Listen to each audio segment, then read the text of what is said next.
신약성경 369쪽에 있는 히브리서 13장 18절 19절 말씀을 제가 읽어 드리겠습니다. 우리를 위하여 기도하라. 우리가 모든 일에 선하게 행하리 함으로 우리에게 선한 양심이 있는 줄을 확신하노니 내가 더 속히 너희에게 돌아가기 위하여 너희가 기도하기를 더욱 원하노라. 아멘. 내가 더 속히 너희에게 돌아가기 위하여 너희가 기도하기를 더욱 원하니라. 아멘. 히브리서를 쓰고 있는 저자는 분명히 누구인지는 명시를 하지 않았습니다. 그렇지만 히브리서를 쓰고 있는 이 저자는 목회자이거나 아니면 전도자라는 사실은 우리가 부인을 할 수가 없겠죠. 그래서 영적인 지도자, 목회자이면서 복음 전도자인 영적인 지도자가 히브리인들에게 쓴, 히브리인 중에서 예수 그리스도를 믿는 그분들에게 쓴 편지가 히브리서입니다. 근데 오늘 읽은 19절 말씀해 보시면 그런 목회자이면서 영적인 지도자이지만 그 성도들에게 간절히 부탁하는 것이 있습니다. 무엇입니까? 너희가 기도하기를 더욱 원하노라. 여러분 그렇습니다. 오늘 이 밤에 함께 나눌 말씀은 바로 그것입니다. 목회자를 위하여 우리 모든 성도님들이 많이 기도해 주시기를 부탁을 드립니다. 왜냐하면 목회자도 영적으로 번아웃이라는 것은 탈진을 말하는 거거든요. 때로는 탈진될 때가 있고요. 또 때로는 목회자도 낙심하고 절망될 때가 있습니다. 물론 그렇다고 계속 낙심하고 절망하는 건 아니지만 그래도 성도들의 기도와 은혜가 필요하다는 것을 알 수가 있습니다.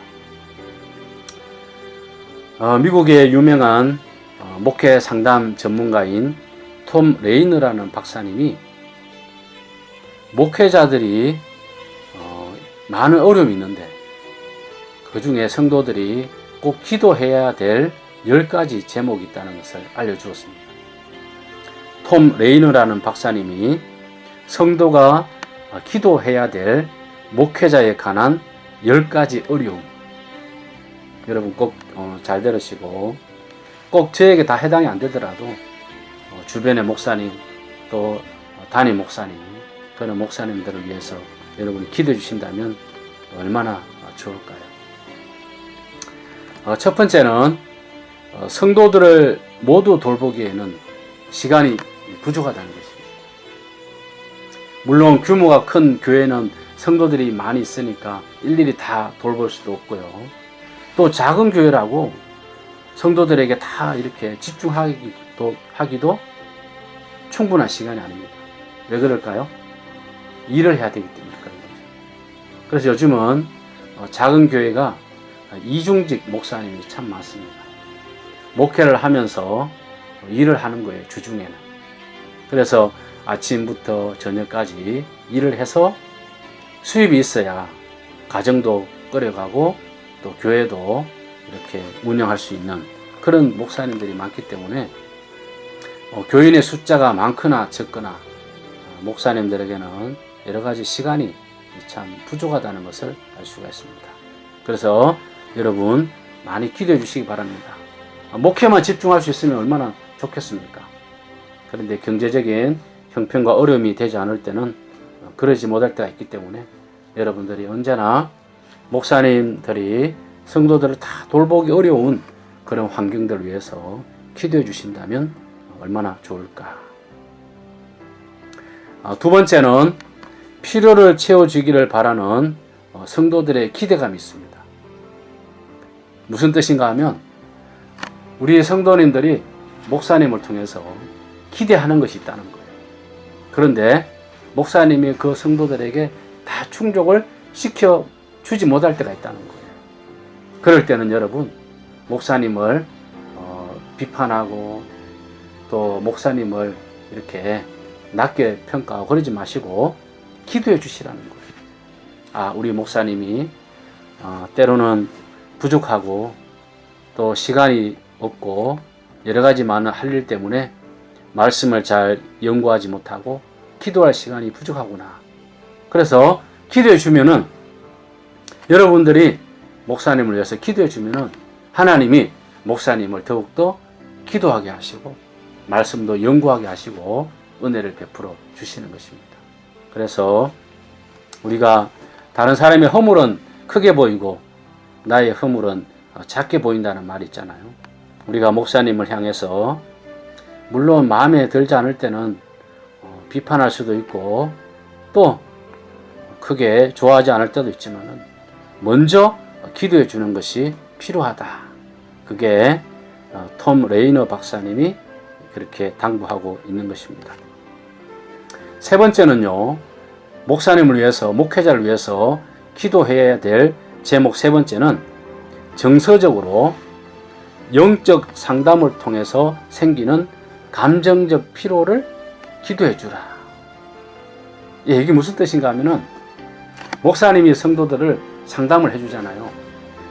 그러면 그 상담해 주신 분들은 목사님을 통해서 해답을 얻기 원하고요. 또 무엇인가 변화를 원하십니다. 그런데 사실 상담을 해드렸다고 해서 성도님들이 환경이 갑자기 바뀌거나 인생이 달라지는 건 아니거든요.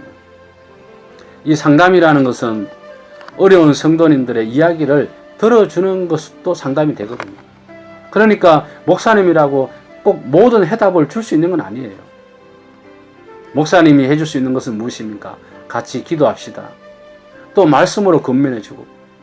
그러나 실생활 속에서는 그게 당장 답이 안 될 수도 있다는 것입니다. 그러다 보면 상담을 하신 분들은 목사님께 무엇인가 기대하고 왔는데 뭐 별거 아니네. 그러다 보면 이게 상담을 해주는 목사님이 상당히 스트레스를 받게 되는 거예요. 그래서 그럴 때는 여러분, 내가 기대한 것이 당장 이루어지지 않더라도 목사님이 나의 상담을 통해서 많이 긴장을 하시고 또 부담을 가지시겠구나, 그런 마음을 가지시고 기도해 주시라는 거예요.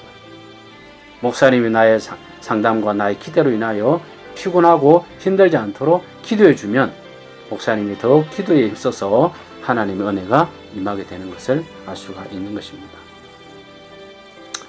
네 번째는요, 목사님을 위해서 기도해 줘야 될 네 번째 제목은 너무 완벽하게 일을 한다는 생각을 가지지 마시라는 거예요. 목사님이니까 교회 일이나 바깥 일이나 완벽하게 하시겠지. 아니에요, 여러분. 목사님들도 때로는 대충 하고 싶을 때가 있습니다. 목사님들도 어떨 때는 이렇게 다 잘해야 되겠지만 피곤하기 때문에 때로는 좀 이렇게 쉬엄쉬엄 넘어갈 때가 있는 거예요. 그런데 하필 그럴 때 또 성도님들이 볼 때는 그게 상당히 안 좋게 보일 수도 있지만, 그러나 그럴 때 기도해 주시라는 거예요. 목사님도 힘들 때가 있겠구나. 목사님도 때로는 인간이구나. 그런 마음으로 조금 너그럽게 봐주시고 기도해 준다면 더욱더 영적으로 힘을 얻게 되고, 또 그런 성도님의 기도와 위로와 지지를 통해서 연약한 목사님들이 더욱더 영적으로 성장하는 계기가 된다는 것을 알 수가 있습니다. 다섯 번째는요, 과도한 관심을 요구하는 성도들을 다루는 일입니다. 무슨 말인가 하면 어느 성도님들은 목사님의 관심을 너무 많이 받고 싶어 해요. 그러다 보니까 매일매일 전화해 주길 원하고 문자해 주길 원하고, 물론 그러지 않으시는 분도 계신데, 그러다가 목사님이 좀 예를 들면 어떤 일이 생겨서 문자를 못하거나 아니면 전화 신방을 못하게 될 때 소위 말하면 좀 삐지게 되는 거죠. 목사님이 나에 관심이 없구나. 그러지 않죠. 목사님은 다 성도님들을 사랑합니다. 성도님 한 사람 한 사람, 여러분 그런 말도 있잖아요. 우리 부모들이 10손가락 깨물어 안 아픈 손가락 없는 것처럼 우리 목회자의 마음은 다 성도님들을 자식처럼 그렇게 생각합니다. 그런데 때로는 연락을 하다가도 못할 때가 있는 것이고, 또 깜빡 바쁜 일이 있다 보면 조금 늦어질 수도 있고 하니까, 여러분 그럴 때는 여러분들이 먼저 목사님께 문자를 기다리고 전화를 기다리지 마시고 먼저 해보세요. 목사님께 먼저 전화도 드리시고 문자도 하시고, 또 크게 어떤 할 얘기가 없더라도 목사님 요즘 어떻게 지내세요? 힘들지 않으세요? 목사님 그래도 우리가 기도하고 있습니다. 그 말 한마디면 참 위로가 되고 힘이 됩니다. 사실 여러분, 목사님들은 다 이야기할 수 없는 그런 형편과 사정들이 있습니다. 힘들다고 다 성도들에게 말할 수가 없고요. 또 피곤하다고 말하지도 못하고요. 또 때로는 경제적으로 어렵다고 다 말하지 못해요. 그렇지만 앞에 나와서는 웃어야 되고, 또 성도들을 위로해 줘야 되고, 말씀을 또 가르쳐 줘야 되잖아요. 사실 앞에 서고 싶지 않을 때도 있거든요. 때로는 말씀이 이렇게 나에게 닿지 않아서 전하지 못한 그런 형편이 있을 때도 있습니다. 그렇지만 하나님이 세워주셨기 때문에 서는 거예요. 그래서 우리 성도님들이 기도해 주신다면 큰 힘이 된다는 거죠. 그 말 한마디, 목사님 우리가 기도하고 있습니다. 용기를 내세요. 우리가 함께 하겠습니다. 그렇게 할 때 큰 힘이 된다는 것입니다. 목사님을 위해서, 목회자를 위해서 기도해야 될 6번째는요, 목회자도 노령화 된다는 겁니다. 소위 말하면 성도님들만 나이 드시는 것이 아니고, 일반 사람들만 나이를 드시는 것이 아니라 목사님도 나이를 드는 거예요. 그러니까 이제는 젊은 목사님 다 좋겠죠. 목사님이 이렇게 건강하고 젊고 아주 잘생기고 인물도 좋고 이러면 좋겠지만, 다 그러지 못하다는, 시간이 지날수록 주름도 생기고 머리가 희끗희끗 이렇게 새기도 하고 벗겨지기도 하고, 또 한편으로는 배도 나오고 때때로 그런데 그래도 기도해 줘야 된다는 거예요. 왜냐하면 사람은 늙어지고 세월이 가면 이렇게 보기가 흉해든다 할지라도, 그러나 하나님이 세우신 주의 종이라고 생각하셔서 함께 기도해 주시고 격려해 준다면 큰 힘을 얻을 수가 있다는 것입니다. 7번째는요, 성도님들이 목회자를 위하여 기도해야 될 7번째는, 목사님은 우리 성도들의 모든 대소사를 다 알고 계실 것이다. 속속들이 우리 형편과 사정을 다 알고 대처해 줄 것이다. 여러분, 모를 때가 있습니다. 어떻게 다 알겠습니까? 하지 않으면 다 모릅니다. 우리 성도님들이 목사님께 이런 저런 이야기 해주지 않으면 다 알지를 못해요. 그런데 어떤 성도님들은 말을 하지 않았으면도 다 알고 있기를 원하시는 거예요. 여러분, 그러지 않습니다. 그럴 때 여러분들이 꼭 이야기를 해주시고, 만일 이야기를 안 했는데 섭섭한 마음을 가지는 것은 그것은 좀 잘못된 거예요. 여러분들이 먼저 목사님께 좋은 일이든 어려운 일이든 이야기를 하시면은, 그래야 목사님도 기도해주고 말씀으로 건면해주고 어떤 방향을 제시해 줄 수가 있으니까, 목사님은 당연히 아는 것이 아니라 여러분들이 함께 알려줘야 알 수 있다는 것. 그리고 목사님이 다 우리 집안에 나에 대해서 다 때로는 알지 못한다 할지라도 너무 섭섭하게 생각하지 마시고 목사님을 위해서 함께 기도해 주면은 더욱더 좋겠다, 그런 뜻입니다. 그 다음에 목회자를 위해서 기도해야 될 8번째는요, 목회자와 성도의 할 일을 나눠서 생각하는 부분이 있습니다. 우리 성도님들은 이렇게 생각합니다. 모든 일들을 목사님들이 알아서 하시겠죠. 여러분, 그건 아닙니다. 전도도 목사님이 해야 되고, 기도도 목사님이 해야 되고, 말씀도 목사님이 가르쳐야 되고, 모든 걸 다 목사님이 하시면 우리는 따라가겠습니다. 물론 좋죠. 목사님이 그냥 탤런트가 되어서 이것도 잘하고 저것도 잘하고 그냥 다 잘하고 그냥 나를 따라오세요 하고 이렇게 하면 좋겠지만, 여러분, 한 사람이 여러 가지 한다는 것이 어렵잖아요.